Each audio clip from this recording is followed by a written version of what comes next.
Bom dia para os alunos do 8º ano da Escola Raulino. Hoje nós faremos o nosso quarto vídeo de correção das atividades enviadas para casa. Pessoal, essa atividade ela é lá da página 92 e 93, são as atividades que vocês receberam a partir do dia 16 de julho, tá bom? Foi a última remessa de atividades que a escola mandou. Então, a gente vai corrigir todas as de língua portuguesa, serão vários vídeos, tá bom? Esse vídeo e mais 2 vídeos próximos. Então, vamos lá. Essa atividade, ela é uma atividade de recursos expressivos, então ela vai dar uma analisada mais a fundo, ainda naquela entrevista que nós já lemos e já fizemos uma outra atividade sobre ela, tá bom? Então, vamos lá. Questão número 1. O entrevistado, ao analisar os modelos de inclusão, revela suas opiniões acerca desse histórico. Releia este trecho. A ideia é que esta pessoa se tornasse um pouco mais normal e pudesse integrar uma sociedade dita, entre aspas, de pessoas normais. Até que teve um insight e alguém pensou, mas que normalidade é esta que não existe no ser humano? Letra A. Ao se referir à dita, do verbo dizer, com o sentido de que foi dita, que se disse, a quem se refere o entrevistado. Então, quando ele diz aí, pessoal, né, essa ideia dita, ele não se refere a uma pessoa específica, né? Ele refere-se a um senso comum, vamos dizer assim, né? Que várias pessoas acreditam, né, e abre uma aspas, que a sociedade, ela é normal, tá? Que uma sociedade normal é aquela que convivem pessoas sem nenhuma deficiência. Esse era o pensamento do texto. Então, não foi uma pessoa que disse isso, né? Ele quis dizer que é um dizer comum. Várias pessoas pensam dessa maneira. Letra B.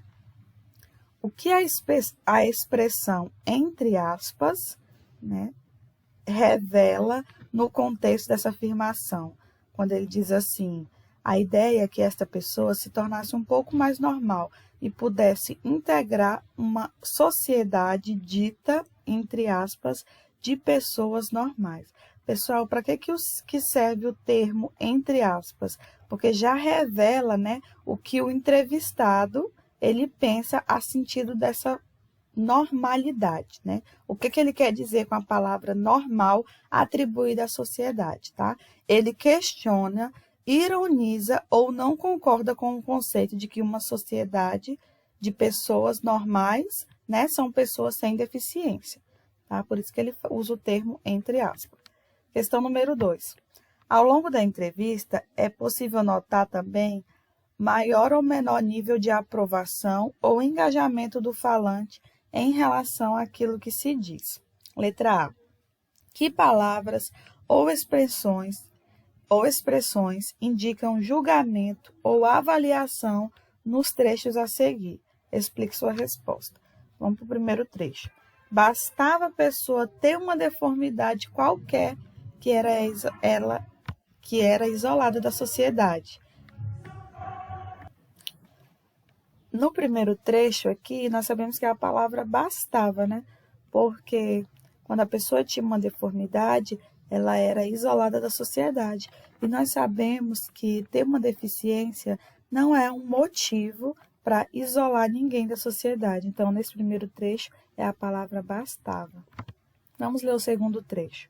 Foram construídos alguns asilos, alguns verdadeiros depósitos humanos. Então, pessoal, aqui no segundo trecho é a palavra depósito humano, né? Que é uma crítica a essa situação cruel, aonde, né, nessa época, eles construíam esses asilos sem nenhuma limpeza adequada, sem nenhuma estrutura e simplesmente jogava essas pessoas com deficiência lá para excluir ela da sociedade. Então, o trecho, né, a expressão depósito humano, ele faz uma crítica à crueldade de como essas pessoas eram tratadas. Aqui na primeira frase também, a palavra qualquer, né, ela também faz um julgamento, porque quando ele diz qualquer, né, uma deformidade qualquer, ou seja, uma deformidade sem especificação nenhuma, já era motivo para isolar a pessoa da sociedade. Letra B. Analise os adjetivos atribuídos à Lei Brasileira de Inclusão, LBI, pelo entrevistado nestes fragmentos. Alterações fundamentais, forma mais ampla e inteligente, conceito novo. Essas palavrinhas destacadas que são os adjetivos, tá bom? Vamos lá. Por meio do uso desse adjetivo, qual é o grau de aprovação do falante em relação ao conteúdo da LBI? Olha os adjetivos que ele usa: fundamentais, ampla, inteligente e novo. Então, através desses adjetivos, nós percebemos que o entrevistado ele demonstra um forte grau de aprovação ao conteúdo da LBI, né? Ele gosta bastante, né? Porque são alterações fundamentais, forma mais ampla e inteligente. Então, ele demonstra uma grande aprovação em relação ao conteúdo da Lei Brasileira de Inclusão, né? Que é a sigla LBI. Questão número 3. Em entrevistas, são usados verbos em diferentes tempos. Letra A. Porque nessa entrevista, em alguns momentos de sua fala, o entrevistado emprega formas verbais no presente e em outras, formas verbais no pretérito. Lembrando que o pretérito é aquele tempo também que era chamado de passado, né? Então, vamos lá. Por que às vezes ele usa verbos no presente? Por que às vezes ele usa verbos no pretérito? Pessoal, ele usa o pretérito para relatar coisas que aconteceram no passado. E ele usa o presente para expressar a sua opinião, que é aquilo que ele está pensando naquele momento da fala, tá bom? Então, é comum, né, usar os dois tempos. Se eu estou em uma entrevista e uma pessoa vai me fazer uma pergunta e eu tenho que contar algo, um fato, algo do passado, eu vou usar o tempo passado. Na hora de demonstrar a minha opinião, que é a opinião que eu tenho no momento da minha fala, eu vou utilizar o tempo presente. Letra B. Releia o trecho a seguir e observe as formas verbais destacadas.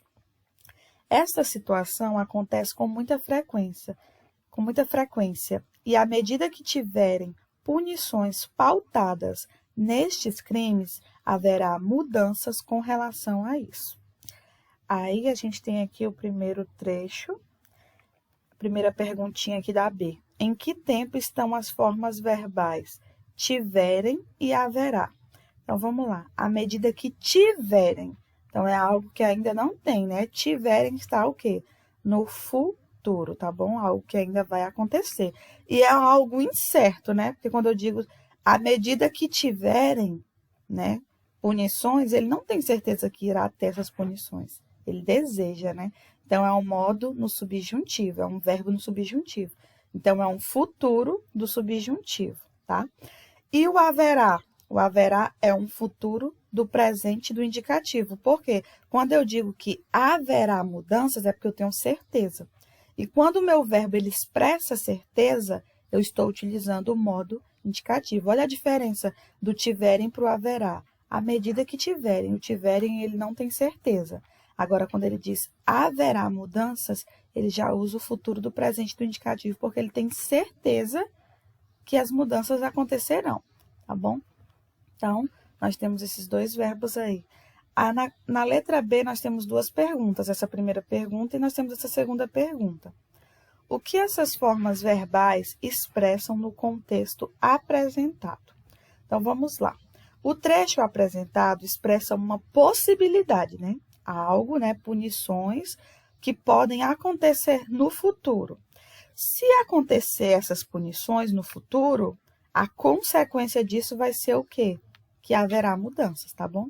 Então, um fato que, de certa forma, depende de outro fato para acontecer, né? As mudanças só podem acontecer se houver as punições adequadas.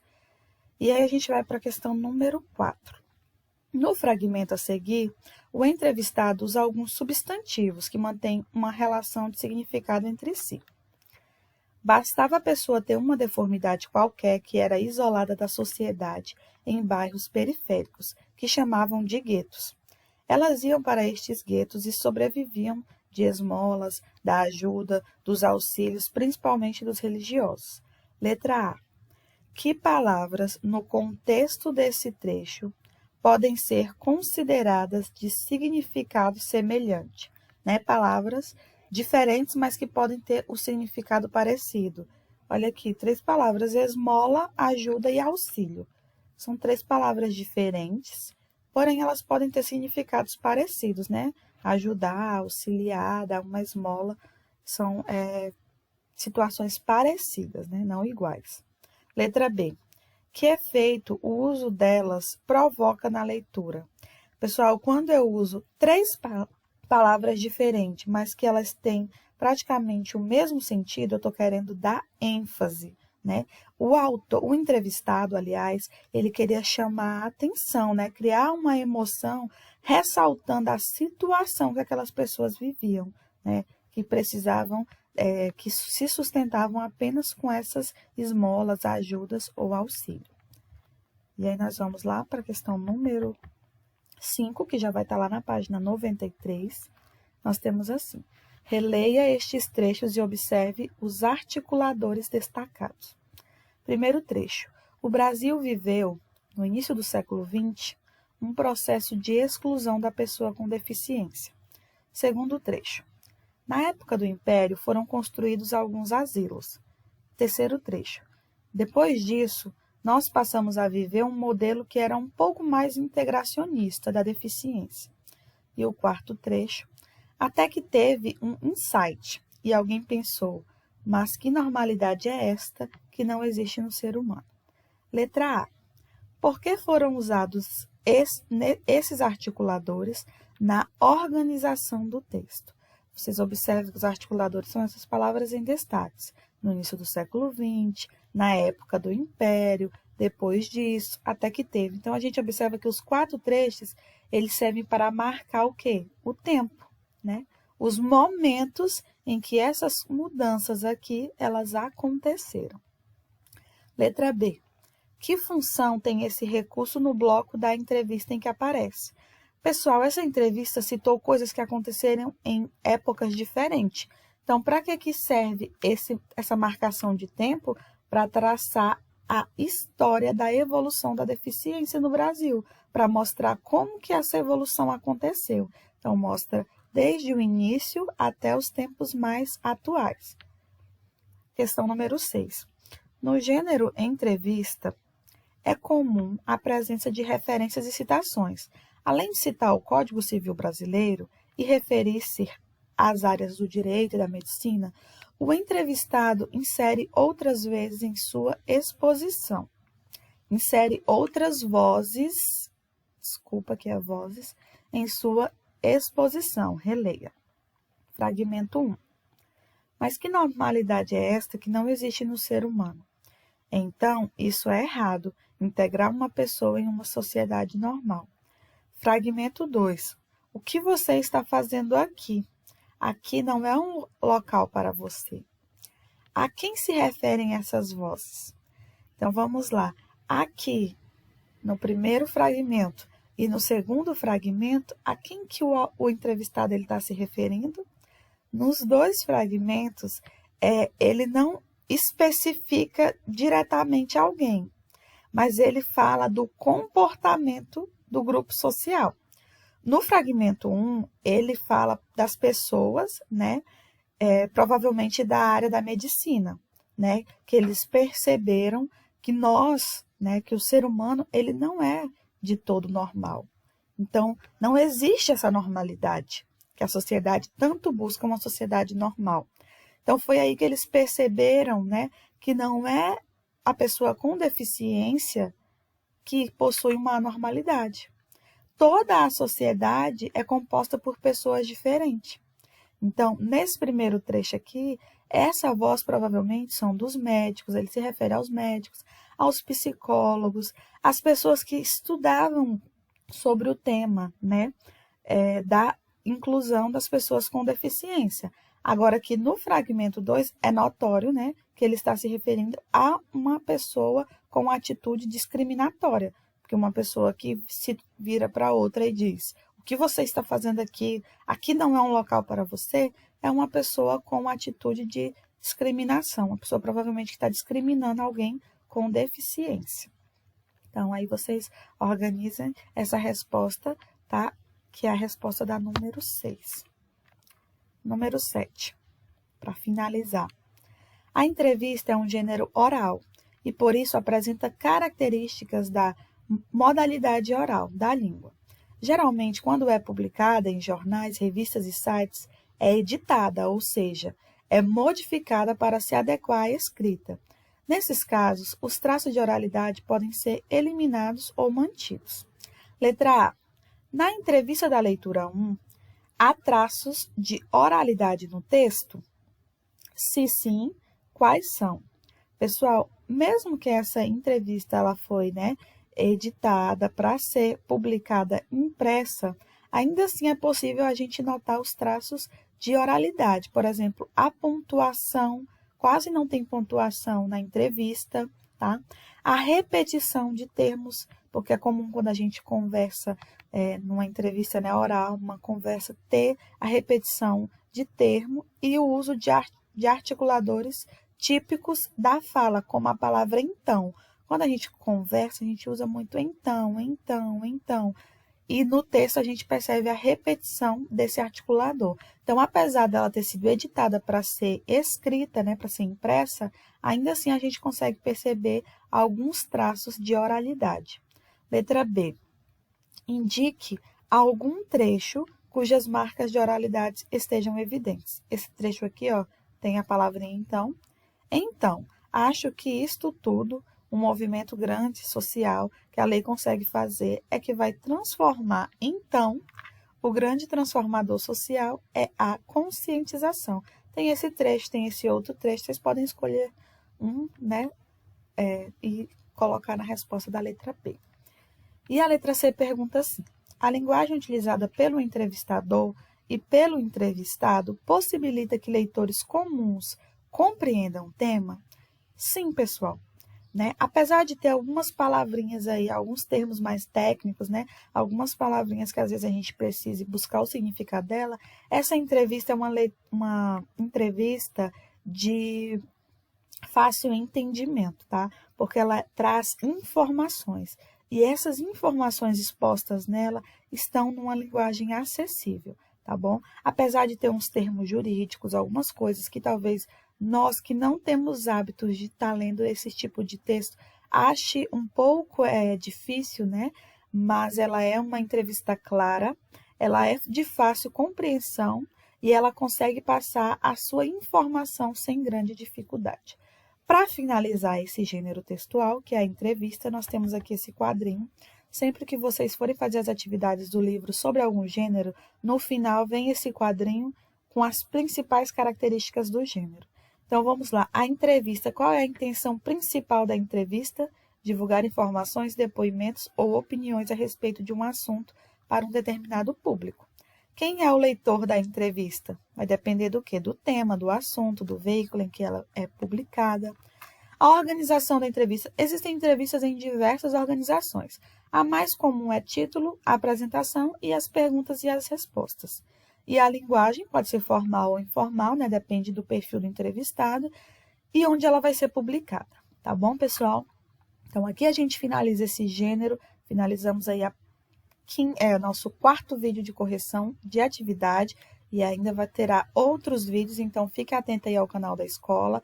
Boa correção para vocês e até o próximo vídeo.